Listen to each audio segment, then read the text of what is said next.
অবসরপ্রাপ্ত air chief Altaf Chowdhury, ওনাকে প্রশ্ন করে দেখেন যে উনি বিএনপির একজন নেতা হয়ে এবং মন্ত্রী হয়ে উনি কেন বললেন, এবং উনি যে বলেছেন সত্য কথা বলার জন্য সাধুবাদ জানি, সবাই সেই আইন বলে চুপ্পুর বলে রয়ে গেছে।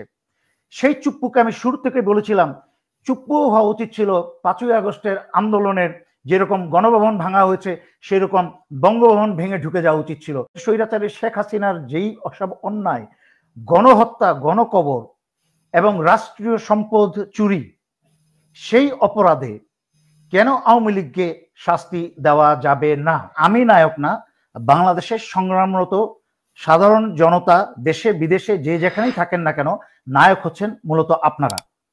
আপনারা যেই কথাগুলা বলতে চান অথচ বলতে পারেন না, সেই কথাগুলাই কিন্তু আমি জনতার সামনে তুলে ধরি, এটাই হচ্ছে কাজ।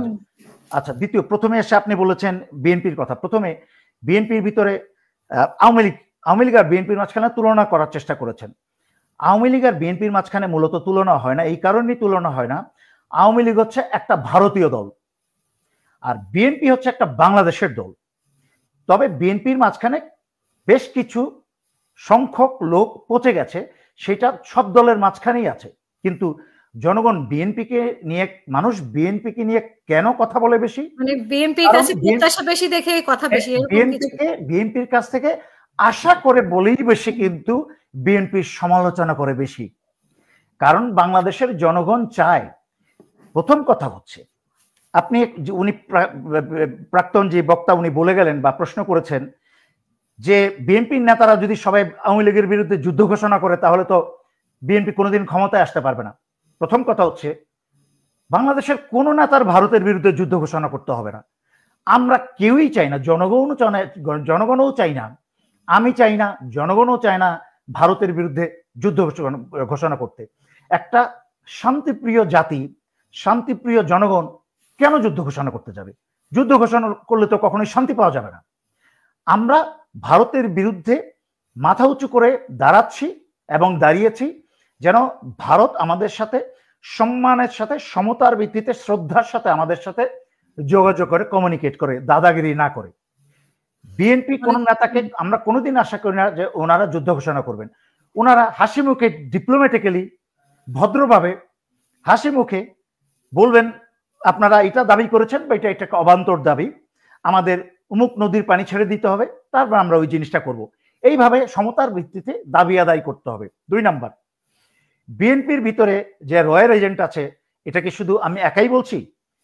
আমি তো এত বছর একা বলেছি, নাম ধরে ধরে বলেছি, কিন্তু সেই দিন তো উন্মুক্তভাবে আমারই পছন্দের একজন মানুষ এবং উনিও আমাকে স্নেহ করেন, আপনাদের বিএনপির মন্ত্রী ছিলেন, কমার্স মিনিস্টার ছিলেন, প্রাক্তন বিমান প্রধান এয়ার চিফ আলতাফ চৌধুরী, উনি বলেছেন যে বিএনপির ভিতরে র আছে।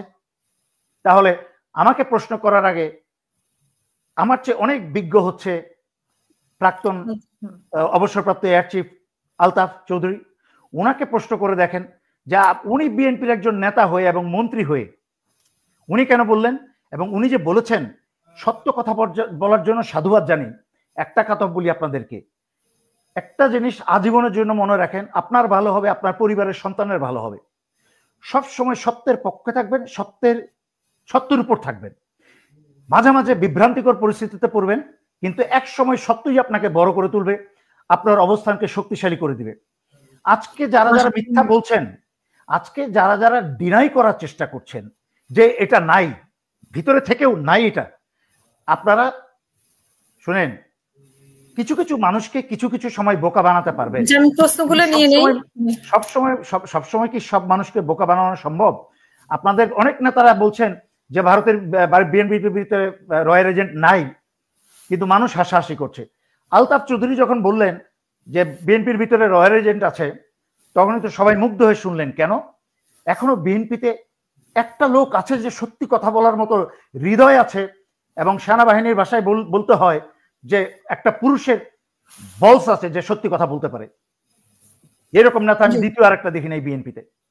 আপনি সবচেয়ে গুরুত্বপূর্ণ এবং সবচেয়ে গুরুত্বপূর্ণ জায়গায় হাত দিয়েছেন, যেইটা নিয়ে আমি বোধহয় এই পর্যন্ত 5ই আগস্টের পরে এই পর্যন্ত কম করে হলেও 20টা ভিডিও করেছি এই জিনিসটার উপরে বারবার প্রেশার দিই। মূলত মূল সমস্যাটা হয়ে গেছে, গোড়ায় হাত দিতে হবে। মূল সমস্যাটা হয়ে গেছে 5ই আগস্টে যখন হাসিনা পালিয়ে যায় বা হাসিনাকে পালানোর পরিকল্পনা যখন র করে সেটা সেনাবাহিনীকে দিয়ে সেটা প্রয়োগ করায়, তখনই একই সাথে পরিকল্পনা করা হয় যে কিভাবে ছাত্রদের কাছ থেকে এই বিপ্লবটাকে ছিনিয়ে নেওয়া যায়।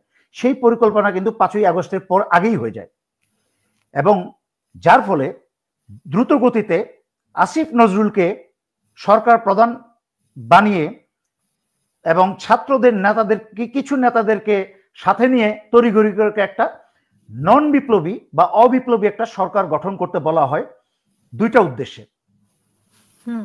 একটা হচ্ছে লোক দেখানো সরকার গঠন হয়ে গেছে, 2 নাম্বার হচ্ছে কিছু ছাত্র নেতাকে সরকারে বসিয়ে ছাত্র নেতাদের মাঝখানে ভাঙন ধরানো, যেটা সফলভাবে করেছিল। 3 নাম্বার হচ্ছে এই সরকার গঠনের মাঝখানে চুপ্পুকে রেখে দিয়েছে, যেটা হচ্ছে সংবিধানের খুঁটি, যেই খুঁটির মাধ্যমে স্বৈরাচারী শেখ হাসিনার যেই প্রাক্তন অবকাঠামো, সেনা প্রধান থেকে আরম্ভ করে বাহিনীর সকল প্রধান থেকে আরম্ভ করে পুলিশ এবং সিভিল প্রশাসনের সকল সচিব, উপসচিব ইত্যাদি ইত্যাদি সবাই সেই আইন বলে চুপ্পুর বলে রয়ে গেছে। সেই চুপ্পুকে আমি শুরু থেকে বলেছিলাম চুপ্পু হওয়া উচিত ছিল 5ই আগস্টের আন্দোলনের যেরকম গণভবন ভাঙা হয়েছে সেরকম বঙ্গভবন ভেঙে ঢুকে যাওয়া উচিত ছিল, কিন্তু ছাত্ররা সেটা মিস করেছে, শুরুতেই হাতছাড়া হয়ে গেছে বিপ্লব। এখন দ্বিতীয় কথায় আসি, যার ফলে তৈরি হয়েছে একটা দুর্বল সরকার। প্রফেসর ইউনূস আন্তর্জাতিক মানের একজন ব্যক্তিত্ব, কিন্তু বুঝতে হবে আমার কাছে বিরাট ট্যাঙ্ক আছে, কিন্তু আমার লাগানো দরকার হচ্ছে হাতুড়ি লাগবে আমার কি বলে নেইল লাগানোর জন্য। সেখানে আমার যেই জিনিসটার প্রয়োজন সেই জিনিসটা যদি না হয়, কত বড় জিনিস, কত দামি জিনিস আমার কাছে আছে, সেটার ব্যবহারটা কিন্তু একটু ডিফিকাল্ট হয়ে যায়।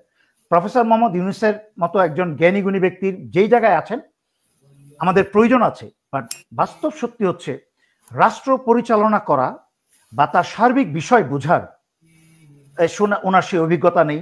এবং ওনার আশেপাশে রয়ের পরিকল্পনায় যেই সকল ভারতীয় দালালদেরকে বসানো হয়েছে, আসিফ নজরুল, তারপরে অন্যান্য যত ওই যে নাট্যকার, মঞ্চকার কাদেরকে বসিয়েছে, তারপরে এই আরো যারা আছে এনজিও থেকে এনে বসানো হয়েছে সব লিপ সার্ভিস দেওয়ার জন্য, এদেরকে দিয়ে দেশের একটা শান্তিকালীন সময়েও একটা সরকার চালানো সম্ভব না।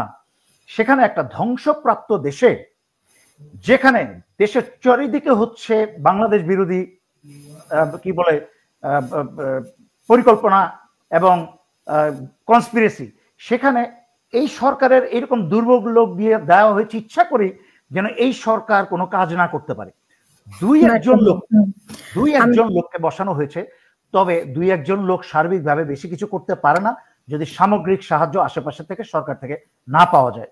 শেখ মুজিব শুধু একা নয়, শেখ মুজিব শুধু একা না, শেখ মুজিব তার পুরো পরিবার বর্গ নিয়ে বাংলাদেশের শুরু থেকে যেই পরিমাণ অন্যায় অত্যাচার করেছে, খুন, গুম, খুন, হত্যা করেছে, ব্যাংক চুরি, সারা বাংলাদেশের সেন্ট্রাল ব্যাংক চুরি যা করেছে তার শাস্তি কিন্তু এখনো পর্যন্ত হয়নি।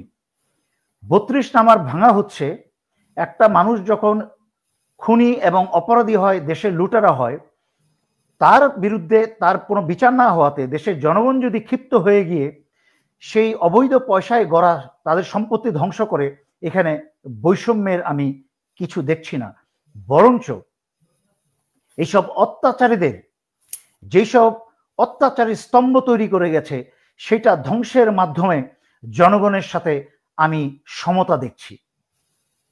দ্বিতীয় প্রশ্নে আসি, দুইজন একই কথা বলেছেন যা নতুন নয়।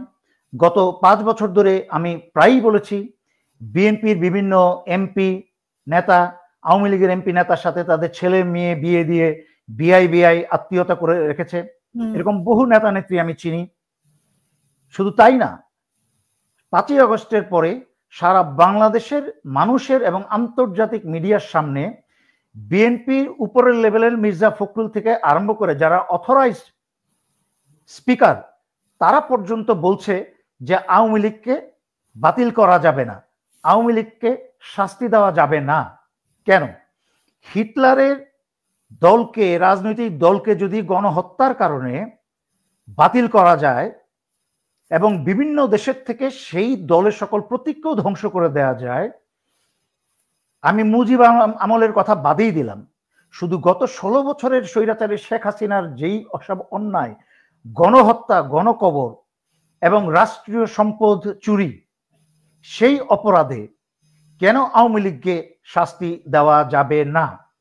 আওয়ামী লীগকে স্থায়ীভাবে বিলুপ্ত না করে কমসে কম বলা যেতে পারে যে আওয়ামী লীগকে আগামী 10 বছরের জন্য রাজনীতির থেকে বিরত রাখা বা বাতিল করা হলো, যেন এই 10টা বছর সময় নিয়ে নাকে খত দিয়ে তারা তওবা করে মক্কা মদিনা থেকে ঘুরে এসে তওবা করে তাদের দূষিত রক্ত ফেলে তাদের বংশধরে যদি কোনো ভালো মানুষের সন্তান থেকে থাকে তাদেরকে দিয়ে যদি কোনো রাজনৈতিক দল আওয়ামী লীগ তৈরি করে, জনগণ তখন তা চিন্তা করে দেখবে। একজন লিখেছে যে তাহলে জামাতকেও তো সেরকম করতে হবে, জামাতকেও তাই করতে হবে। জামাতকে তো আওয়ামী লীগ বাতিল করেছিল, তখন তো বিএনপি কিন্তু নিষেধ করে নাই যে জামাতকে বাতিল করা যাবে না। বিএনপি অনেক কিছুই করে নাই। যখন বেগম জিয়াকে বালুর ট্রাক দিয়ে ওনার বাসার মুখ বন্ধ করে দিয়েছিল, বিএনপির এত ক্ষমতা, বালুর ট্রাক সরানোর ক্ষমতা নাই, সেই বিএনপি নাকি আবার তার আন্দোলনের ডাক দিয়ে আবার নাকি একটা জুলাই আগস্ট করবে, কি করবে না করবে। যেই বিএনপি বেগম জিয়াকে 2 বছর জেলে পচিয়ে মারলো, সেই বিএনপি ভারতের গোলামি করে, ভারতের পা চাটে, আবার আওয়ামী লীগের পা চাটে। এই দলটার চরিত্রটা আজকে এত স্খলন হয়েছে, যেখানে বেগম জিয়ার মতো একটা ভালো মানুষকে পচিয়ে মেরে ফেললো, এই বিএনপি কিচ্ছু করতে পারে নাই। এই বড় বড় নেতা যারা চিৎকার করছে তারা কিছু করতে পারে নাই। সুতরাং বিএনপি যে কি চাইছে, সবচেয়ে ভয়ঙ্কর এবং অপরাধজনক, আপত্তিজনক কথা বিএনপি যেটা মনে করে, এবং একজন বক্তা বলে গেছেন, প্রথমেই যে প্রশ্ন করেছিলেন যে বিএনপি ভারতের বিরোধিতা করলে তো বিএনপি ক্ষমতায় আসতে পারবে না। তার মানে চিন্তা করে দেখেন, শুধু নেতারাই না, বিএনপির যারা কর্মী তাদের মাথায় এই চিন্তাটা চলে এসেছে যে জনগণের ভোট ইম্পর্টেন্ট না, ভারতের সমর্থন ইম্পর্টেন্ট। কতটুকু ভয়ঙ্কর, যাদের যেই জনগণের মাথায় এমন একটা চিন্তা থাকতে পারে, মনে এমন একটা চিন্তা ঢুকতে পারে, অবস্থান করতে পারে যে কোনো একটা দলকে ক্ষমতায় আসতে হলে ভারতের সাহায্য দরকার আছে। তার মানে কি, জনগণ তোমরা পিছনে থাকো, তোমাদের প্রয়োজন নাই। এই জন্যই তো বাংলাদেশের গণতন্ত্রের আজকে এই করুণ অবস্থা, এবং এই জন্যই বাংলাদেশের জনগণকে এখন, ছাত্র জনতাকে, একটা প্রতিটা দলকে বাধ্য করাতে হবে যে তোমরা আগে বুঝো যে আমরা ইম্পর্টেন্ট, ভারত ইম্পর্টেন্ট না। এবং যেই দল যতদিন না বুঝবে দেশের জনগণ এবং দেশ ইম্পর্টেন্ট, ভারত না, ততদিন পর্যন্ত সেই দলের কোনোদিন ভোটেই আসার যোগ্যতা নাই, ক্ষমতা আসা তো দূরের কথা। কারণ এই ধরনের মির্জাফরদের কারণেই কিন্তু দেশটা 54টা বছর ধরে সাফার করছে। অনেক ধন্যবাদ।